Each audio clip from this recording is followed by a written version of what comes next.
नमस्कार, हर खबर हरियाणा में आपका स्वागत है। मैं हूं आपके साथ भावना त्रिपाठी।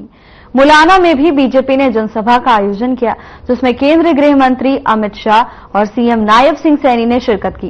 इस दौरान सीएम सैनी और अमित शाह ने जनसभा को संबोधित किया। क्या कुछ कहा, आइए आपको सुनाते हैं। अभी सैनी जी ने कहा कि मैंने इतने दिन में इतने काम किए।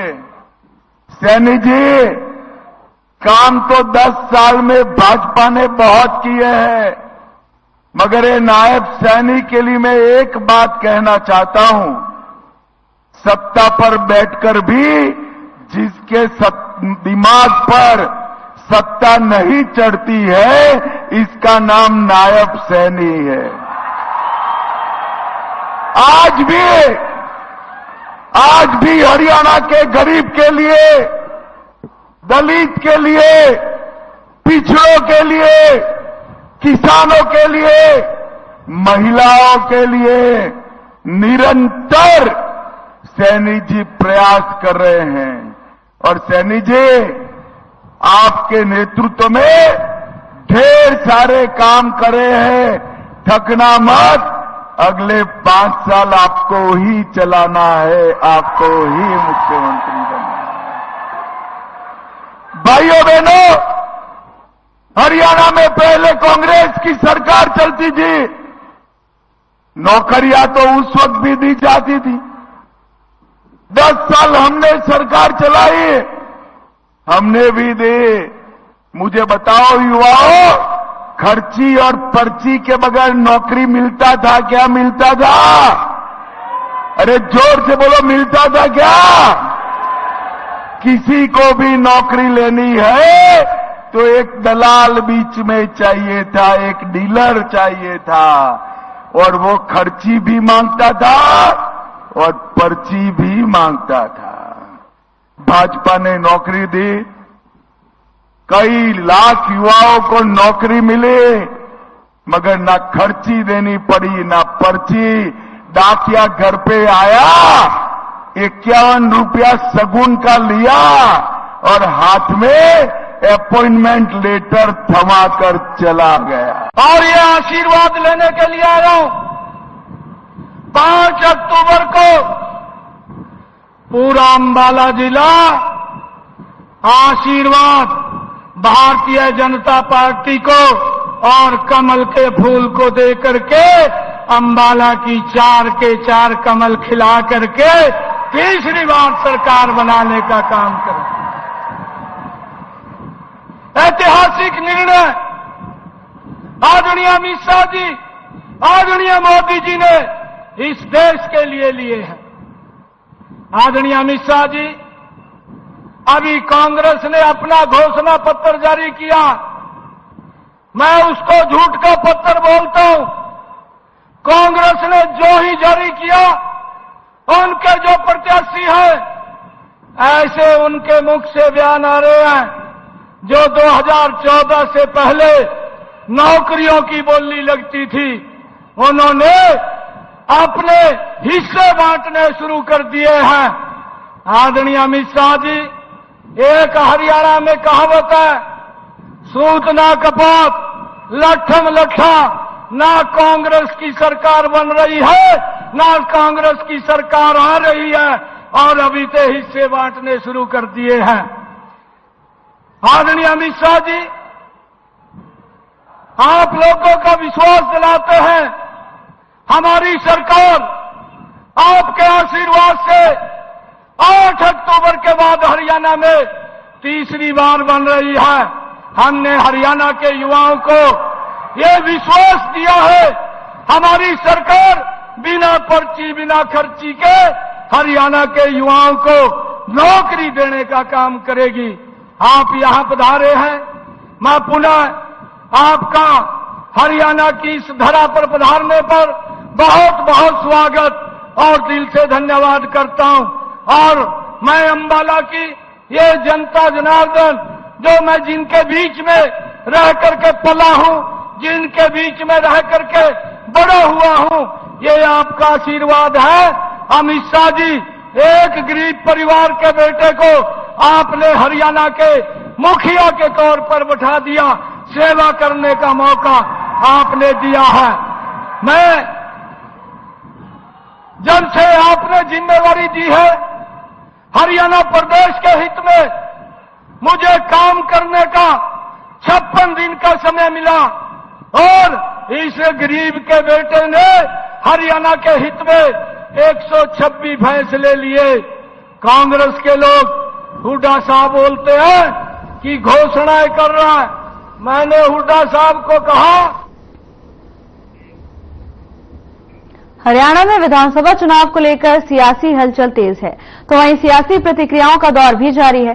कुमारी सैलजा के बीजेपी में जाने की सुगबुगाहट को लेकर कुमारी सैलजा ने कहा कि हरियाणा के पूर्व मुख्यमंत्री मनोहर लाल अपना घर संभाले।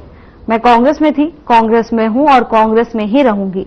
तो वहीं बीजेपी के कई नेता मेरे पर मेहरबानी दिखा रहे हैं। उन्होंने पवन खेड़ा के दिए गए बयान पर बोलते हुए कहा कि हमारे प्रवक्ता ने कोई बयान दिया है तो उसके कोई खास मायने होंगे।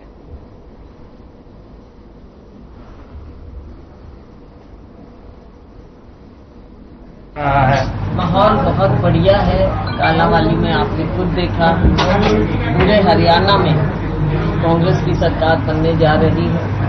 लोगों में उत्साह है और आज यहाँ आकर हमने देखा है, लोगों ने पहले भी विधानसभा लोकसभा में मुझे 43,000 से यहाँ से जिताया था और मुझे पूरा विश्वास है कि इसमें इजाफा होगा और कम से कम 50-55 से तो हम जीतेंगे। इस बार काम भी किया है।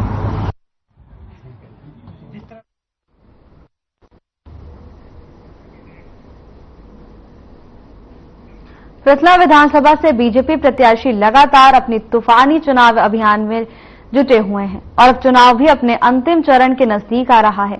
इसी कड़ी में उन्होंने अपने विधानसभा क्षेत्र के सिकरोना गांव में पहुंचकर चुनाव प्रचार किया, जहां पहुंचने पर लोगों ने उनका फूल मालाओं के साथ और पगड़ी पहनाकर स्वागत किया। गांव की सरदारी ने उन्हें पगड़ी पहनाई और उनका जोरदार स्वागत किया और चुनाव के दौरान उन्हें भरपूर समर्थन देने का आश्वासन दिया। वहीं बीजेपी प्रत्याशी टेकचंद शर्मा ने बताया कि सिकरोन गांव में चुनाव प्रचार के लिए आए और यहां चौपाल से लेकर जितने भी विकास कार्य हुए हैं वो उन्होंने 2014 में विधायक रहते हुए करवाए थे। उन सब पर आज भी उनके नाम के बोर्ड लगे हुए हैं।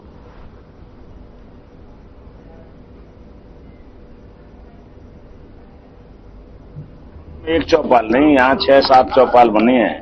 सब पे बोर्ड मेरे ही लगे हुए हैं। यहाँ कम्युनिटी सेंटर पे बोर्ड मेरा है, व्यायामशाला पे भी बोर्ड मेरा ही है, ITI पे भी बोर्ड मेरा ही है, यहाँ रेन्यूअल स्कीम में भी बोर्ड मेरा ही है। यहाँ दूसरे किसी का भी साथी का किसी ने कुछ किया हो तो लगाए। आप देख सकते हो चौपालों का स्टैंडर्ड किस तरीके का मैंने बदला था उस समय। आपने अपनी बनाई चौपाल में आज कार्यक्रम कर रहे हैं, किस तरीके का प्यार और बहुत खुशी महसूस होती है कि 10 साल पहले मैंने जो काम शुरू किए थे, आज वो पूर्ण रूप से जितना हमारा काम था उसके बावजूद भी अभी बहुत कुछ काम बाकी है इस क्षेत्र में।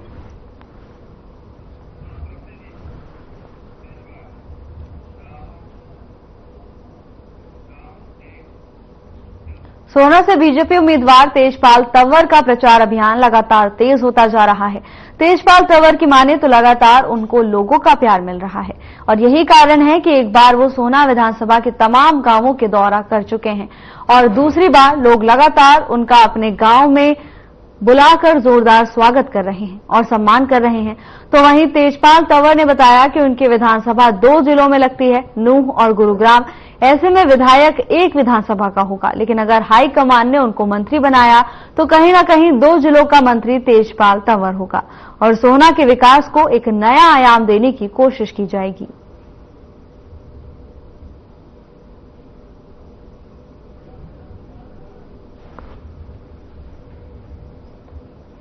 मैं दोबारा से इलाहाबाद वालों ने बुलाया। इलाहाबाद के गांव के मेरे बहुत अच्छे मेरे सरदार हैं, उन्होंने दोबारा मेरा कार्यक्रम किया और मुझे नोट भी दिए हैं, माला भी पहनाई है। अब वोट भी ऐसे ही देंगे, जैसे नोट दे रहे हैं वोट भी इतनी देंगे। बहुत दोबारा से मेरा सम्मान किया मैं इलाहाबाद गांव की सरदारी का, और कई हमारे जिन भाइयों ने हमें पैसे दिए मैं उनका भी बहुत बहुत धन्यवाद करता हूँ। और आगे उम्मीद है कि हमें उल्लास ग्राम से तो 90% वोट मिलेंगे। बेशक रिश्तेदारियों की बात है, कई वो है, लेकिन फिर भी हम नंबर 1 पर रहेंगे, इसमें कतई कोई दो राय नहीं। आप हल्के की बात करें तो 2 जिले लगते हैं लोगों प्रोग्राम, यानी 2 विधानसभा 2 अलग अलग। लोग कह रहे हैं कि इस बार जो है तेजपाल तंवर मंत्री बने, तो अपने आप को मानते हो कि आप मंत्री की दौड़ में? नहीं, देखो ना, ये तो पार्टी का निर्णय होता है और लोगों की भावनाएं हैं, वो अपने हिसाब से बोलते हैं, कहते भी हैं, लेकिन हमारी ऐसी कोई सोच नहीं है, क्योंकि हम पार्टी के पुराने कार्यकर्ता, सब बातों के बारे में हम अच्छी तरह से जान है। पार्टी जो निर्णय करेगी अच्छा ही करेगी, तो गलत थोड़ी करेगी। हम पुराने कार्यकर्ता है, कहीं ना कहीं पार्टी ठीक सोच समझ के निर्णय लेती है, लेगी।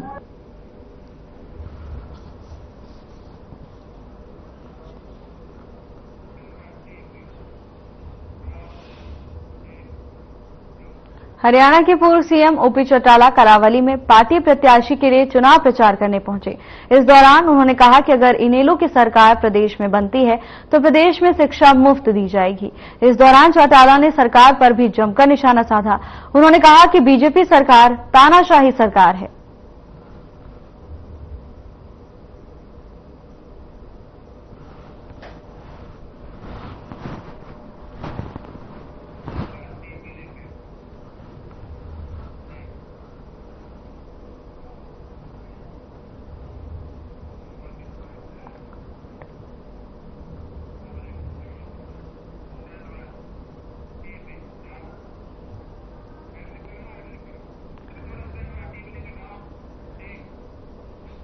बांदा से इनेलो बसपा गठबंधन प्रत्याशी विजय पंचगावा ने अपने जनसंपर्क अभियान के तहत गांव पालड़ी सहित दर्जनों गांवों का दौरा किया, जहां ग्रामीणों ने उनका फूल मालाओं और पगड़ी पहनाकर जोरदार स्वागत किया। ग्रामीणों को संबोधित करते हुए विजय पंचगावा ने कहा कि चौधरी देवीलाल को किसान और मजदूरों का मसीहा कहा जाता है, क्योंकि चौधरी देवीलाल ने बुजुर्गों का मान सम्मान बढ़ाते हुए बुढ़ापा पेंशन लागू की थी, लेकिन बीजेपी की सरकार ने बुढ़ापा पेंशन को काटने का काम किया है। उन्होंने कहा कि पूर्व मुख्यमंत्री ओम प्रकाश चौटाला के शासनकाल में युवाओं को रोजगार दिया गया, वहीं बीजेपी सरकार के शासनकाल में हरियाणा प्रदेश बेरोजगारी में नंबर 1 पर है।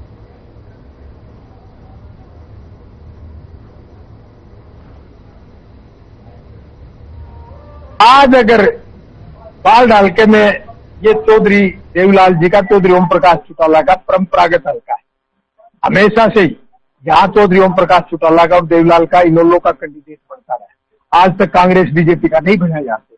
पीछे भी कई कह देते हैं घर में फूट होगी, फूट हुई तो भी बाल डालका ने तो उनके घर में ही पुत्र वधू को जिताया था, और आज वो ही वोट बैंक वापिस इनेलो अपने घर में वापसी है।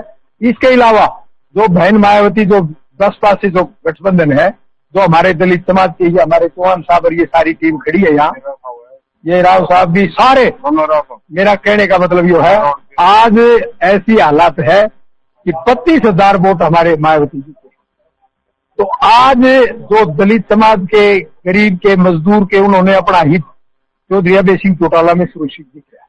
और 25 सितंबर की रैली के बाद तो पूरे हरियाणा प्रदेश में एक हवा और लहर चल पड़ी है इनेलो बसपा के गठबंधन के पक्ष में।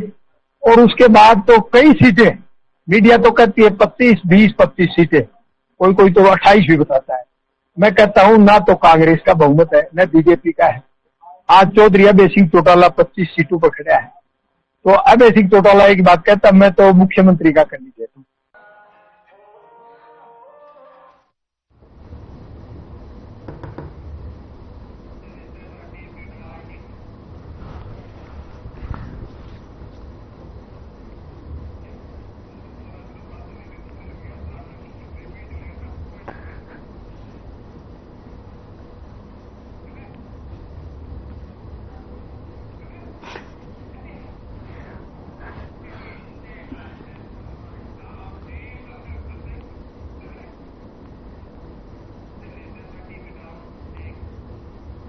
बहादुरगढ़ विधानसभा से निर्दलीय उम्मीदवार राजेश जून का हौसला, जोश और उम्मीद दिन ब दिन बढ़ रही है। दरअसल राजेश जून अपने प्रचार अभियान के दौरान जहां भी जाते हैं वहां लोगों का हुजूम उमड़ पड़ता है। भीड़ इतनी होती है कि पैर रखने तक की जगह नहीं मिल पाती। फूलों की मालाओं और लड्डुओं से तोलकर राजेश जून का हौसला लोग बढ़ा रहे हैं। राजेश जून ने प्रचार अभियान के दौरान शहर की श्रमिक यूनियनों और ट्रक यूनियनों से अपील की यूनियन से जुड़े श्रमिकों, ड्राइवर, क्लीनर और ट्रक ऑपरेटर्स ने राजेश जून का जोरदार स्वागत किया।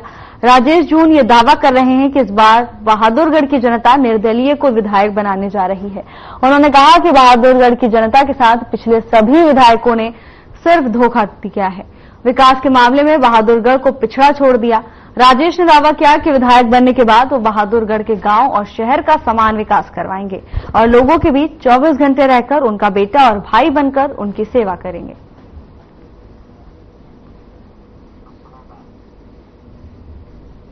आज मैं अपनी सभी टेम्पो यूनियन, ट्रक यूनियनों के माध्यम से उन सभी से अपील करता हुआ आज अपने शिव टर्बो ट्रक यूनियन में अभी आया हूं। मुझे 100% पूरी उम्मीद है कि इस बार में भारी मार्जिन से लोग मुझे यहां का बहादुरगढ़ का एमएलए बना रहे हैं। मेरा इलेक्शन हर रोज कम से कम 1000 वोट हर रोज और बढ़ रही है। आने वाले वोट पड़ने के अभी 9 दिन बाकी हैं। आज मान लो मेरी 70,000 71,000 वोट है, तो 5 अक्टूबर तक आप देख लेना। जिस दिन 8 अक्टूबर तो जिस दिन रिजल्ट आएगा, राजेश जून के नाम से आपको 80,000 वोट मिलेंगे। मौसम परिवर्तन के साथ लगातार डेंगू और चिकनगुनिया के मरीजों में हो रही बढ़ोतरी के कारण अस्पतालों में परेशान मरीजों की संख्या लगातार बढ़ने लगी है। मौसम विभाग की माने तो लगातार मौसम परिवर्तनशील रहेगा और आने वाले समय में जल्द ठंड का अनुभव सभी लोगों को होने लगेगा, जिस कारण डेंगू और चिकनगुनिया भी अब जिले में पैर पसारने लगा है, जिसको लेकर अब जिला स्वास्थ्य विभाग मरीजों के इलाज के लिए नागरिक अस्पताल में अलग से वार्ड बनाने जाने को कह रहा है। वहीं डेंगू और चिकनगुनिया के साथ खांसी, जुकाम और बुखार के भी मरीज काफी संख्या में अस्पताल पहुंचने लगे हैं।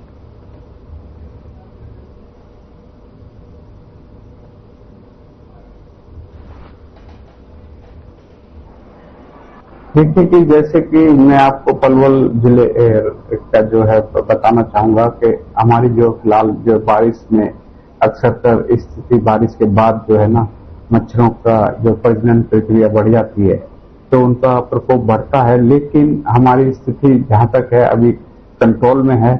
हमारे पास 20 जो है मलेरिया ब्रीडर चेकर्स रखे हुए हैं हमने अर्बन के लिए, जो कि सुबह से शाम तक घर घर जाकर कहीं पर अगर जल भरा हुआ है या इकट्ठा है तो वहां पर या तो दवाई डालते हैं, अगर हो सकता टब है या कूलर है तो उनको खाली करवा दिया जाता है घर वालों की सहायता से।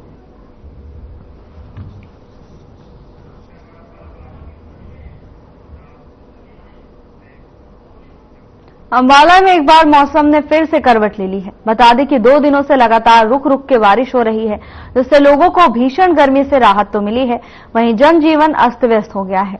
काम करने वाले लोगों को भी परेशानी हो रही है। उनका कहना है कि 2 दिनों से बरसात हो रही है, जिससे काम ठप हो रहा है और ये बरसात फसलों को भी नुकसान पहुंचा रही है, क्योंकि धान की फसल मंडी में आ चुकी है।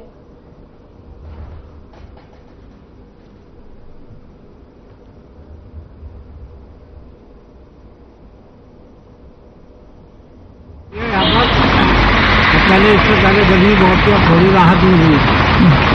बारिश से देख के मुझे छुट्टी पर करनी पड़ी, हम दूसरे का काम करते हैं, क्या करें, बारिश हो गई कुछ कर नहीं सकते।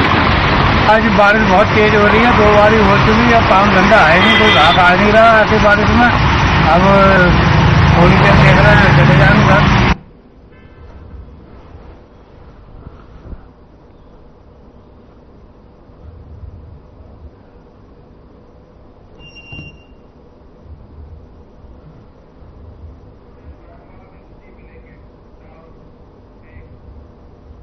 हरियाणा के पूर्व गृह मंत्री अनिल विज का चुनाव प्रचार जोर शोर से चल रहा है।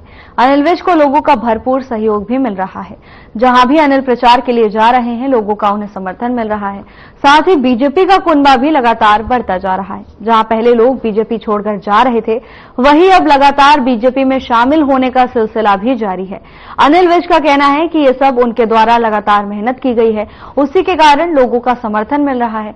अंबाला छावनी के लोगों ने जो भी हमने दिन रात मेहनत करके विकास कार्य करवाए हैं, लोग उससे उत्साहित हैं, लोग उससे खुश हैं।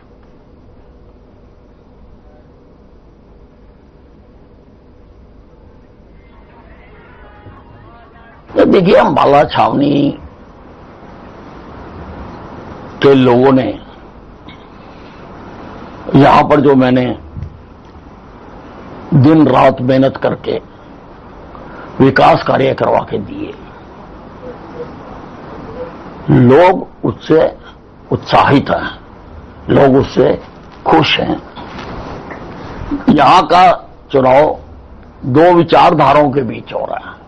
एक विचारधारा है काम करने वाली विचारधारा और दूसरी विचारधारा है गुब्बारे बेचने वाली विचारधारा। और काम नहीं करते, केवल वादे करते हैं, घोषणाएं करते हैं, जैसे गुब्बारे वाला गुब्बारे बेच के चला जाता है। इसलिए लोगों ने चुन लिया। लोग अब उनके झांसे में आने वाले नहीं है, लोग काम का समर्थन करते हैं। हरियाणा में विधानसभा चुनाव को लेकर सियासी हलचल तेज होती हुई दिखाई दे रही है। सभी प्रत्याशी पूरे दमखम से चुनावी मैदान में उतरकर प्रचार प्रसार कर रहे हैं, तो वहीं पूर्व गृह मंत्री और बीजेपी प्रत्याशी अनिल विज भी जोरों शोरों से प्रचार प्रसार में जुटे हुए हैं। प्रचार के दौरान अनिल विज को लोगों का भरपूर समर्थन मिल रहा है, जिसको लेकर अनिल विज ने कहा कि ये उनके द्वारा की गई मेहनत है, जिसके कारण लोग उनका समर्थन कर रहे हैं। उनका कहना है कि विकास कार्यों के चलते लोग उनका समर्थन कर रहे हैं। अंबाला में बीजेपी का कुनबा दिन प्रतिदिन बढ़ता ही जा रहा है। लोग दूसरी पार्टियां छोड़कर बीजेपी में शामिल हो रहे हैं, तो वहीं अंबाला कैंट विधानसभा क्षेत्र की सैकड़ों महिलाएं और युवा हरियाणा के पूर्व गृह मंत्री अनिल विज के नेतृत्व में बीजेपी में शामिल हुए, जिन्हें विज ने पार्टी का पटका पहनाकर उनका स्वागत किया। इस दौरान उन्होंने कहा कि जब से उन्होंने चुनाव अभियान शुरू किया है, तब से लगातार लोग बीजेपी में शामिल हो रहे हैं। साथ ही उन्होंने कहा कि सबसे अच्छी बात यह है कि इस बार युवा और महिलाएं बहुत बड़ी संख्या में शामिल हो रहे हैं। तो वहीं बीजेपी में शामिल हुई महिलाओं का कहना है कि उन्होंने बीजेपी ज्वाइन की है क्योंकि वो अनिल विज की नीतियों से खुश हैं। उन्होंने बहुत ही काम किए हैं। और डिफेंस कॉलोनी से हूँ और मैंने बीजेपी ज्वाइन करी है और इसने बहुत काम किए हैं, बहुत संघर्ष किया है, बहुत ही आकृति लिया है और आगे भी करेगा। 5 साल इसको मुख्यमंत्री की ठोक दे दो बस। हम तभी इस बच्चे सारे इकट्ठे हमने चुनाव अभियान शुरू किया है। हर रोज बहुत बड़ी संख्या में लोग आकर भारतीय जनता पार्टी को ज्वाइन कर रहे हैं और अपना समर्थन। सबसे अच्छी बात यह है कि इस बार युवा और महिलाएं बहुत बड़ी संख्या में आ रही हैं। कांग्रेस नेता और लोकसभा सांसद दीपेंद्र हुड्डा का बयान सामने आया, जिसमें उन्होंने कहा कि कांग्रेस प्रचंड बहुमत के साथ सरकार बनाने जा रही है। आपको बता दें कि दीपेंद्र हुड्डा बहादुरगढ़ में कांग्रेस उम्मीदवार राजेंद्र जून के लिए वोट की अपील करने आए थे। इस दौरान उन्होंने कहा कि बीजेपी के कुशासन की एक्सपायरी डेट नजदीक आ गई है। बीजेपी के पास बताने के लिए 10 साल में कोई काम नहीं। इसके साथ ही उन्होंने पूर्व मुख्यमंत्री मनोहर लाल द्वारा एक युवक को धमकाने के वीडियो पर बोलते हुए कहा कि बीजेपी ने अपना मुख्यमंत्री बदला, प्रदेशाध्यक्ष बदला, लेकिन अहंकार नहीं बदला। ये लोग धक्के मारने वाले हैं और हमने हमेशा जनता के लिए धक्के खाए हैं और प्रदेश की जनता बीजेपी को धक्का मारकर प्रदेश की सत्ता से बाहर करने वाली है। बहुत लंबा समय होता है, 10 साल एक पीढ़ी बड़ी हो जाया करती है। 10 साल देख रहे हैं कांग्रेस के पक्ष का माहौल पूरे प्रदेश में है। बीजेपी के कुशासन की एक्सपायरी डेट बहुत नजदीक है। लोग बहुत दुखी हैं, हर वर्ग दुखी है। आज देश में सबसे ज्यादा बेरोजगारी, सबसे ज्यादा महंगाई, सबसे ज्यादा नशा, सबसे ज्यादा अपराध हरियाणा प्रदेश में। 10 साल के बाद इनके पास एक काम बताने को नहीं है। जो इनके बड़े बड़े नेता दिल्ली से आ रहे हैं वो केवल कांग्रेस पार्टी पे उठा साहब पे निशाना साधते हैं। फिलहाल के लिए बस इतना ही। जल्द हाजिर होंगे नई अपडेट्स के साथ। नमस्कार।